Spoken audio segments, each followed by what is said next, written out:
اهلا بيكم. ليه تيك توك من افضل منصات التسويق؟ منصة تيك توك تعتبر دلوقتي من اقوى منصات التسويق الرقمي، ولو لسه مش مقتنع بالكلام ده تعال اقول لك في الفيديو ده ليه تيك توك يعتبر من افضل المنصات اللي ممكن تستخدمها في التسويق لمنتجاتك او خدماتك. رقم واحد، تيك توك بيضم قاعدة كبيرة جدا من المستخدمين، بتوصل لأكتر من 1.5 مليار مستخدم في العالم، منهم أكتر من 30 مليون مستخدم في السعودية لوحدها وأكتر من 30 مليون مستخدم في مصر. يعني بيقدم لك فرصة إنك تعرض منتجاتك لأكبر عدد من الجمهور. تاني حاجة إن تيك توك هو أفضل منصة لو عايز تعتمد على التسويق بالفيديو، وده طبعا لأن الفيديوز هي المحتوى الأساسي اللي بيعتمد عليها التطبيق ده. غير إن التسويق بالفيديو يعتبر من أكتر الحاجات الفعالة واللي بتحقق نتائج كبيرة جدا.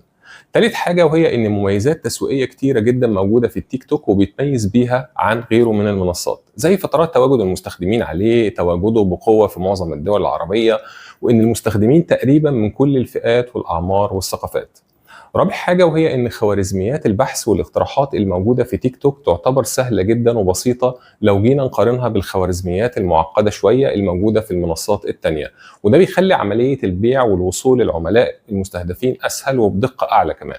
حاجات تاني كتير بتخلي تيك توك من أقوى منصات التسويق. لو عايز تتعرف عليها أكتر اكتب لي سؤالك في كومنت وهجاوب عليك في الفيديو اللي جاي. دمتم بسعادة.